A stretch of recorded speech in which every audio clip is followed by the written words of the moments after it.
¿Es la esquizofrenia una enfermedad mental o en cierta manera es una enfermedad biológica, un concepto revolucionario? ¿O es una enfermedad de la mente que en líneas generales no está al alcance de la mano como se había pensado hasta ahora? A finales del siglo XIX, se presentó por primera vez en una conferencia sobre salud mental un nuevo concepto sobre la demencia. Enfermedad conocida por aquel entonces como esquizofrenia.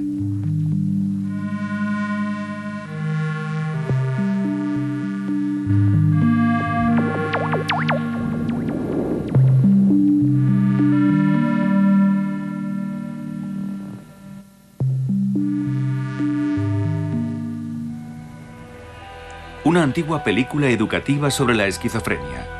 Los pacientes llevaban caretas puestas para que no se les reconociera. A los psiquiatras no les resultó fácil rodar esta película. ¿Qué se pretendía demostrar sobre una enfermedad en la que los pacientes a menudo escuchaban voces, padecían alucinaciones o tenían manía persecutoria? ¿Cómo se establecía la diferencia en el diagnóstico de una persona esquizofrénica o simplemente con un comportamiento extraño si no se conocía la diferencia entre ambas cosas y su origen era tan confuso? ¿Cómo se enfrenta uno a este fenómeno que se encuentra entre nosotros, entre nuestro grupo, en el que vemos a personas que tienen un mundo propio y que incluso tienen visiones, una impresionante fuerza profética, que quieren enriquecerse y hacer feliz al mundo en el que viven? He tenido un paciente que acabo de tratar en la unidad que quería comprar la clínica por 1.000 millones y le hizo a nuestro presidente una oferta muy concreta. Por consiguiente, en este mundo fantástico que habita entre las personas esquizofrénicas, que naturalmente les impulsa, que comprobamos que existe en nuestra cultura, ¿cómo podemos contribuir y qué conclusión podemos extraer para explicar que son como son? ¿Y entonces? El diagnóstico de la esquizofrenia es difícil de hacer, ya que no está muy clara cuál es su causa y la enfermedad en sí es un gran misterio. Según se conoce a través de una antigua encuesta realizada en un psiquiátrico en la admisión a los enfermos que ingresaban por primera vez hace 100 años, los psiquiatras consideraban que el origen podía ser una educación incorrecta, comportamientos de origen religioso, la avaricia, pero también la vida, la pérdida del honor o lo que es más sencillo, la pérdida de la potencia, y por consiguiente el onanismo endemoniado. Pero los psiquiatras eran conscientes de que hurgaban en la niebla. La verdadera causa permanecía irreconocible. Desconocida. Sin embargo, en el año 1900 se produce un resurgimiento científico. Hasta ese momento todavía se creía que todos los valores de la ciencia se conocían. El mundo estaba prácticamente descubierto. Se debía traspasar la niebla que flotaba en torno a la demencia. Los demonios y los espíritus, que anteriormente habían sido considerados como los causantes de la enfermedad, quedaron desplazados por la electricidad y los gases residuales de los automóviles. ¿Pero qué es entonces? Enseguida se produce un cambio en un doble sentido en cuanto a las causas que producen la enfermedad. ¿Es la esquizofrenia una enfermedad mental o en cierta manera es una enfermedad biológica, un concepto revolucionario? ¿O es una enfermedad de la mente que en líneas generales no está al alcance de la mano como se había pensado hasta ahora? Surge un planteamiento sobre los principios filosóficos que separa las distintas posturas de hoy en día. Atrás quedan las cabinas de rejas y las camillas de inmovilización en las que se les retenía. Se crean instituciones nuevas y modernas y los médicos comienzan a hacer terapias con los pacientes, como por ejemplo en esas norias donde los enfermos giran como en un tío vivo, donde se pueden despertar sentimientos de felicidad. Muchos pacientes ingresan durante meses en clínicas donde se encuentran protegidos a través de baños con vendajes que les proporcionan relajación y tranquilidad durante horas. Sin embargo, con el nacionalsocialismo todo cambia. Renombrados investigadores huyen de Alemania. La teoría de la relatividad estatal controla absolutamente las mentes. Hay una discriminación absoluta hacia la locura. La humanidad se subdivide en seres provechosos y dañinos. Los nazis intentan a través de películas divulgativas machacar las mentes. Los psiquiatras fascinados del fascismo se lanzan contra el análisis estático de la esquizofrenia y demuestran que la enfermedad en los hijos de los afectados se manifiesta de una forma más frecuente de lo normal, de lo que se deduce que la esquizofrenia es una enfermedad hereditaria. La búsqueda de las causas de la enfermedad se limita a la transmisión hereditaria y a menudo en lugar de una terapia se recurre al asesinato de los enfermos. Después de la guerra hay que ponerse manos a la obra, la reconstrucción, el pensamiento práctico. Por lo menos en Occidente no se tenían en cuenta estas grandes teorías, y mucho menos en la psiquiatría. Se hace muy difícil tener un comportamiento civilizado, ya que también permanecen antiguos nazis entre las autoridades. Para las terapias se aprovecha lo que hay, por ejemplo la electricidad, que ya desde los años 30 se utilizaba para los electroshocks. Utilizados tanto para ataques epilépticos como en las terapias contra la psicosis.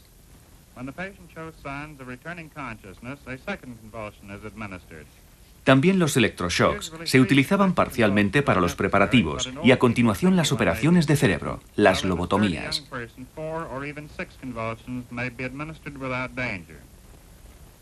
Aquí se muestra cómo se realiza en un paciente ya muerto. Una película educativa para psiquiatras realizada por el propio inventor de la lobotomía, el Dr. Walter Freeman de Washington. La tapa frontal se separa del resto del cerebro. El doctor destaca lo fácil y rápida que resulta hacer esta operación. Solo se necesita habilidad artesanal y un piolet, que se introducirá hasta el cerebro a través de los ojos. Hasta ese momento se creía que a los esquizofrénicos había que arrestarles, ya que no se les podía hacer responsables de la fantasía y la creatividad de su cerebro. Con esta operación se separaban las conexiones de las partes afectadas del resto del cerebro. Que los psiquiatras tuvieran plena seguridad en cuanto a la causa de la enfermedad llevó a una de las terapias más graves que dio lugar a personas emocionalmente deshechas. En principio, estos métodos se abandonaron con el descubrimiento de los medicamentos psiquiátricos modernos, los neurolépticos. Se produce una desconexión de todos los córtex frontales y por lo tanto del dominio del cerebro, muy importantes en la posesión de la fantasía y la creatividad. Y a través de estas manipulaciones, en el fondo, lo que se ha hecho se puede conseguir hoy con los neurolépticos, es decir, reducir la creatividad y el funcionamiento de la fantasía de los afectados. Los neurolépticos tienen gran éxito de ventas, como se demuestra en el mercado durante los años 60. No obstante, hoy se tienen en cuenta los graves efectos secundarios que tienen estos medicamentos utilizados para aplacar la psicosis esquizofrénica. ¿Se han ocultado con estos medicamentos, al menos de una forma indirecta, las causas de la esquizofrenia? Hoy podemos realizar tratamientos muy suaves. Podemos hacer tratamientos con los llamados nuevos y atípicos neurolépticos. Estos medicamentos aumentan las sensaciones vitales y mejoran considerablemente la calidad de vida de los afectados. ¿Qué significa la psicosis? Como terapeuta, ¿cuál es la terapia óptima? ¿Una terapia posible con los neurolépticos o una terapia libre? Eso forma parte del futuro y no sabemos si de un futuro más o menos lejano. Sin embargo, es indudable que los medicamentos han revolucionado la psiquiatría. A muchos pacientes se les puede dar el alta y pueden volver a casa, porque con una pequeña modificación en la química del cerebro se reconduce su psicosis. En lugar de alborotar, ingresan en las instituciones donde permanecen tranquilos. Aún así, la tranquilidad dura poco. La revolución de los estudiantes de finales de los años 60 también afectó a la psiquiatría. Es decir, los pacientes no son considerados simples individuos a los que atender, sino un producto de la sociedad en la que viven. Una actitud que en los países socialistas del Este se impone desde hace tiempo. No obstante, mientras que esta actitud ha ido evolucionando gradualmente a la vez que se producía la reforma de la psiquiatría en los países del Este, en los países occidentales provocaba grandes escándalos. Se considera que no solo la sociedad puede ser la causa de la enfermedad con su contradicción, su hipocresía y su represión.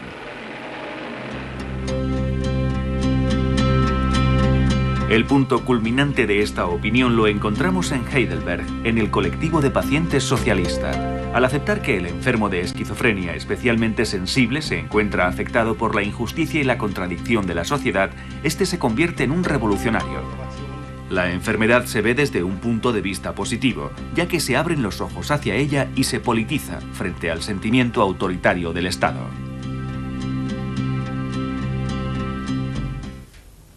De esta forma, esta actitud queda hoy desestimada.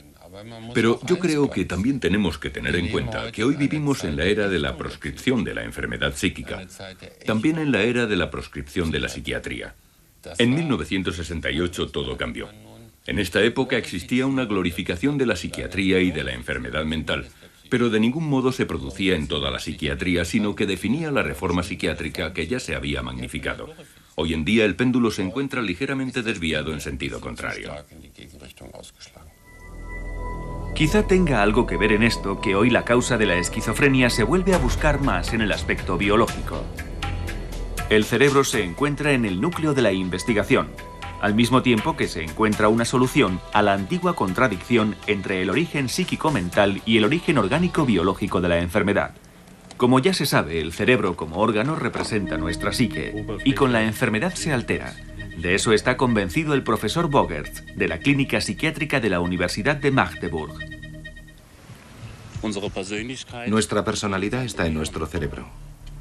La esquizofrenia es un trastorno patológico de nuestro cerebro. Podemos encontrar muchos aspectos diferentes de complicados modelos de alteraciones del cerebro. Un cerebro humano reducido por deshidratación conservado en parafina. Los cerebros que aquí se examinan proceden de pacientes esquizofrénicos fallecidos. Se han cortado en pequeñas rodajas para observarlos a través del microscopio. Aproximadamente una tercera parte del cerebro posee diferencias más o menos considerables con respecto a un cerebro no afectado por la esquizofrenia. Aquí tenemos un área muy importante en el lóbulo de la sien, que es fundamental para el control emocional, para la configuración de la memoria y para procesos mentales superiores, como la formación del hipocampo con tejidos no adyacentes. Así parece normal en cuanto al tamaño se refiere. Cuando observamos aquí a un paciente que ha sido diagnosticado con esquizofrenia, podemos apreciar marcadas diferencias.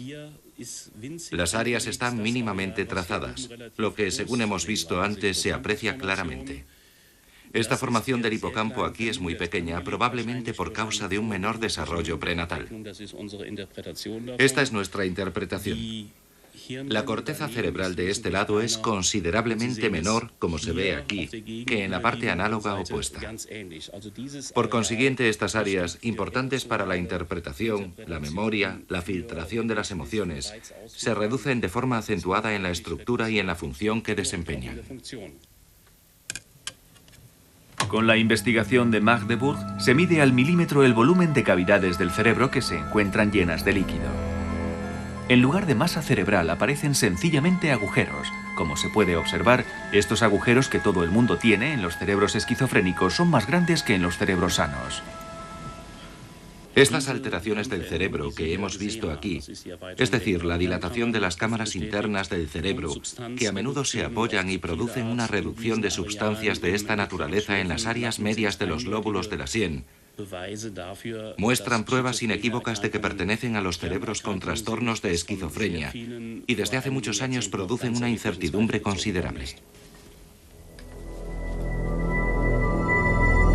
No obstante, en muchos pacientes estas alteraciones son mínimas. Y entonces, ¿por qué se desencadena la enfermedad en realidad? Tiene que haber algunos factores más. Por el momento se cree que lo más importante es la transmisión hereditaria, es decir, los genes.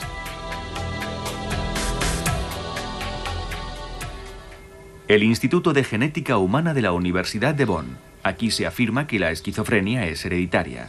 Los genes son los responsables de la enfermedad. El profesor Propping está a la caza del gen de la esquizofrenia. Está convencido de que en algún lugar de nuestro ADN se encuentra dicho gen. Hay que buscarlo. La esquizofrenia tiene componentes genéticos, por lo que los genes juegan un papel determinante en la estructura y el funcionamiento del cerebro. Con los métodos genéticos nos acercamos a la causa que origina la esquizofrenia. Prácticamente a diario se hacen análisis de sangre donada por los enfermos de esquizofrenia.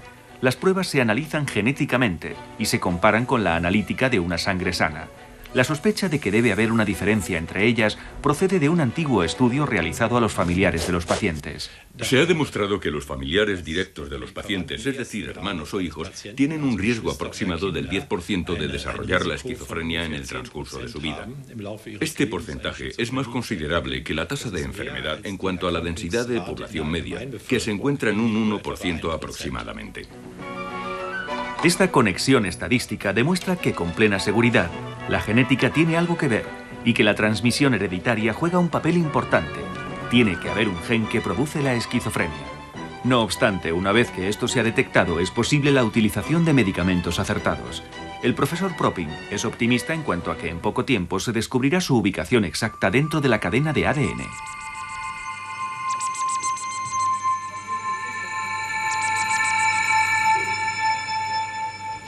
La comunidad científica ha aislado diferentes regiones cromosómicas que predisponen a la esquizofrenia, en las que se puede localizar el gen con mayor probabilidad. También existen hipótesis muy concretas que se verificarán y se validarán en un momento determinado. Yo estoy completamente seguro de que estas conexiones se comprobarán en el transcurso de los próximos 3 o 4 años, como muy tarde. Por lo que se puede decir que existe un gen que predispone, o que existe un gen que predispone para la identificación de la esquizofrenia. Y entonces, si desde hace tiempo se sabe que algunas personas que no tienen este gen tienen la enfermedad, tenemos que considerar la importancia de otros influjos, factores mentales, psíquicos y sociales, nuestra experiencia estrictamente personal. Por ello deducimos que nuestro cerebro también se altera, como dice el profesor Falcay de la Clínica Psiquiátrica de la Universidad de Saarland desde Homburg. Por el contrario, en contradicción a lo que antes se pensaba, en nuestro cerebro durante el transcurso de la vida hay posibilidad de que se produzcan alteraciones. El cerebro humano se desarrolla desde el momento de la fecundación hasta la muerte. A lo largo de este desarrollo se pueden producir lesiones constantes que con el tiempo derivan en la enfermedad de la esquizofrenia. Antes del nacimiento, en el seno de la madre y durante el primer año de vida, el cerebro está especialmente sensible. Con la tomografía Kerspin se realizan estudios del cerebro en la vida cotidiana. Con esto se hace posible el reconocimiento de los pacientes antes de morir. Con este método han surgido 3 imágenes particulares pertenecientes al cerebro de una persona sana, de una persona con esquizofrenia y de su hermano, que no obstante no está enfermo.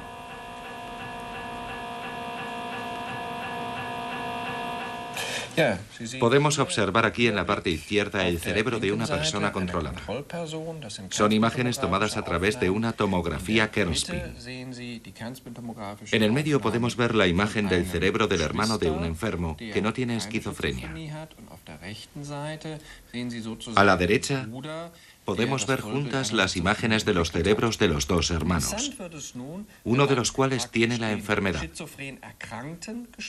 Es muy interesante observar cómo los compartimentos del cerebro de los 2 hermanos están llenos de líquido, si los comparamos con el cerebro de la persona controlada. De lo que se puede deducir que el riesgo genético, así como el riesgo potencial de desarrollar esta enfermedad, no significa que en realidad se desarrolle, sino que está también vinculado a cambios en los tejidos del cerebro. No obstante, este riesgo se debe tener en cuenta junto con la influencia de otros factores medioambientales, como por ejemplo las complicaciones en el embarazo y el parto, que en el caso de estas 2 personas de hecho existieron. Aquí se aprecia un incremento acentuado de las alteraciones. El riesgo del nacimiento. En el recorrido a través del canal del parto, el cerebro del bebé está expuesto a una tensión extrema, meramente funcional. En el caso de que exista alguna complicación, el cerebro del bebé puede sufrir algún daño. Un daño que por la predisposición genética de las personas puede desencadenar el desarrollo de la esquizofrenia. Pero también se pueden producir influencias negativas en etapas más tardías de la vida, como puede ser la pubertad, la presión social, malas experiencias, miedo, así como el entorno social, por lo que el trastorno puede tener consecuencias en el cerebro y puede producir manifestaciones agudas de la enfermedad.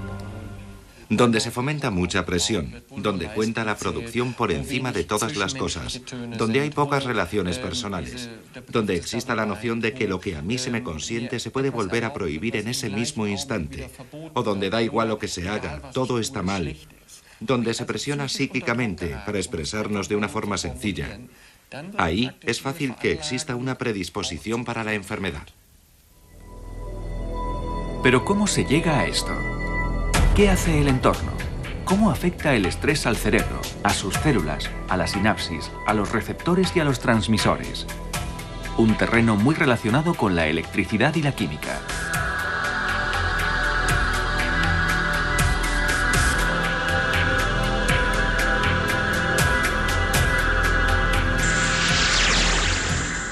París, la Pitié-Salpêtrière, el complejo clínico más amplio de toda Europa. Aquí trabaja el director Mallet, un químico que recurre a la biología. Él considera que la causa principal de la esquizofrenia está en la química del cerebro. Según dice, el estrés puede alterar el trabajo de los genes en nuestro cerebro, revolver el proceso del circuito de regulación de los neurotransmisores y variar la cantidad de sustancias que producen los genes. Nuestro cerebro se rige por moléculas. La cantidad de moléculas varía de forma constante. La alteración en el número de moléculas puede derivar en una esquizofrenia. Entonces, ¿por qué se descontrolan estas sustancias? De los experimentos realizados con ratas podemos sacar algunas conclusiones. Se trajeron desde España cerebros de ratas conservados en el congelador a los que previamente se había sometido a todas las situaciones posibles de angustia y temor. El objetivo es encontrar una respuesta a esta pregunta. ¿Qué hace el estrés con el cerebro? El estrés va a modificar la expresión. El estrés ejerce una influencia sobre el cerebro, al igual que los genes y las moléculas. Y nos podemos imaginar que estas moléculas, que no son normales, no pueden responder de una manera tan potente ante el estrés como lo hacen las moléculas normales, y hacen imposible la compensación de la repercusión del estrés. Consideramos que este podría ser un factor que fomenta la aparición de la esquizofrenia y otros trastornos.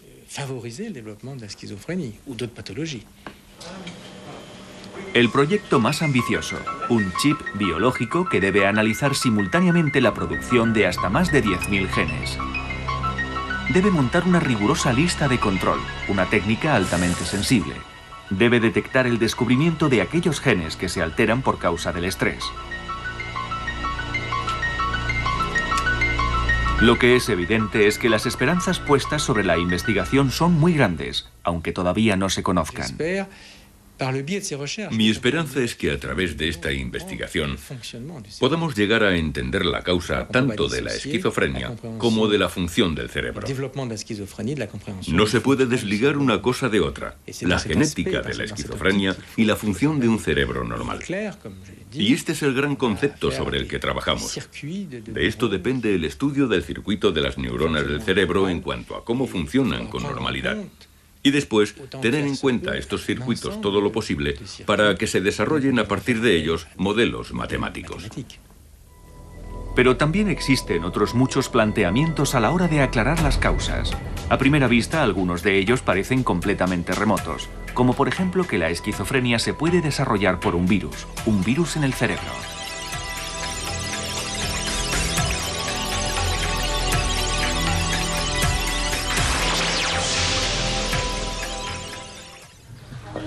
Esta es la opinión del profesor Wächter, de las clínicas psiquiátricas Versick, en Günzburg, Ulm. Ha tenido que soportar mucha aversión por causa de su tesis sobre los virus, pero él puede señalar que ha curado a muchos pacientes a los que se consideraba sin remedio.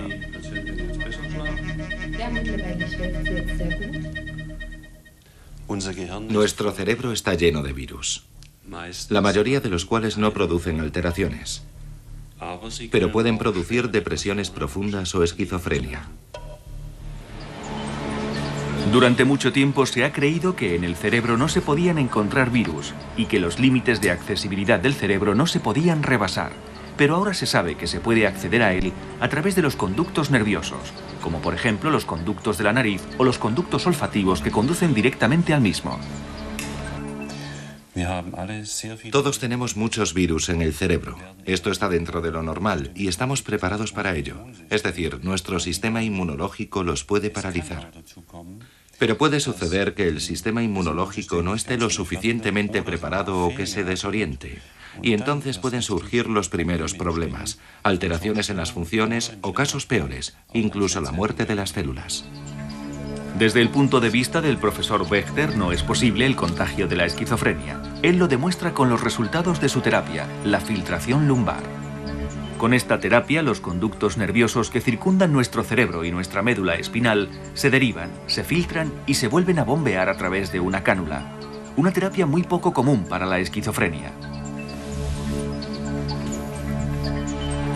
Una filtración que se realiza durante una semana completa.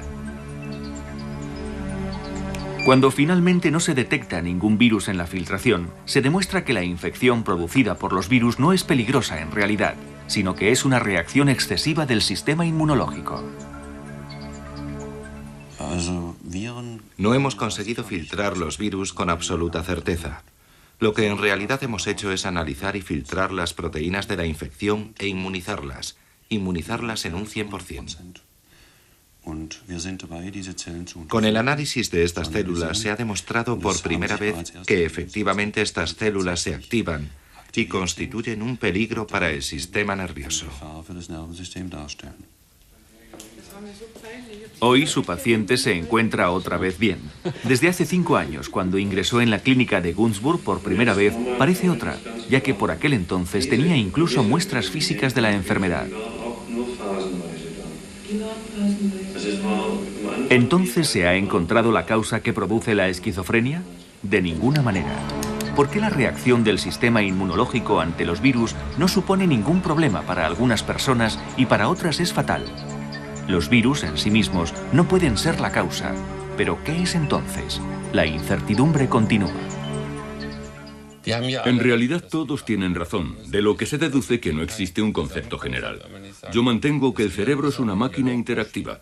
Mientras pensemos que el cerebro es simplemente un órgano como el hígado o el bazo, donde cada célula hace su propia función, no llegaremos a nada. Posiblemente todos los sistemas estén intactos.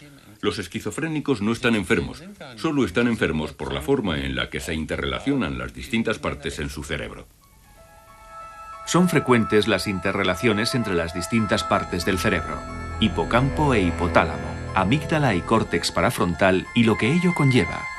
De esta forma, cuando una parte no tiene mucha información de la otra, es evidente, conversan continuamente y se influencian de forma recíproca. Hay una interrelación. No se relacionan de la forma en la que deberían hacerlo. Y por ello hay tantas consecuencias de esta relación.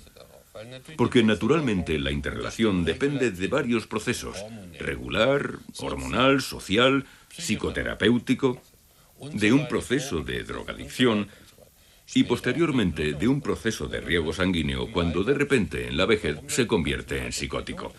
¿Por qué se llega a ser psicótico con los años? Todavía no sabemos la causa. Puede ser simplemente por motivos de riego sanguíneo, sí. Lo que está absolutamente claro es el por qué la psicosis a este respecto es una cosa completamente diferente de la enfermedad de Alzheimer o del Parkinson. Lo podemos decir con tranquilidad. El sistema no está debidamente ordenado y no produce lo que se espera de él, por lo que se enferma. Pero eso no ocurre con la esquizofrenia. Quizá por este motivo tengamos que trabajar con causas varias y completamente diferentes. Alteraciones del cerebro, factores genéticos, influencias medioambientales que van desde el nacimiento hasta la sociedad donde vivimos.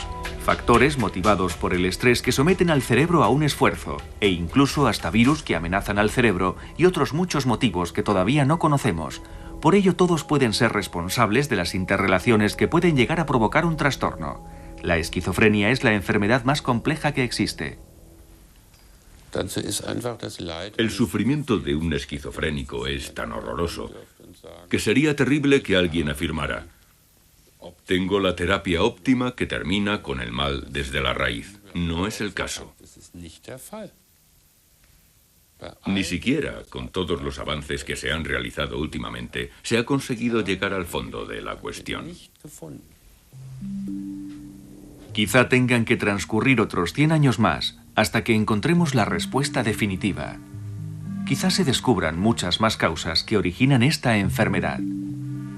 Quizá podamos, pero quizá sea sencillamente imposible.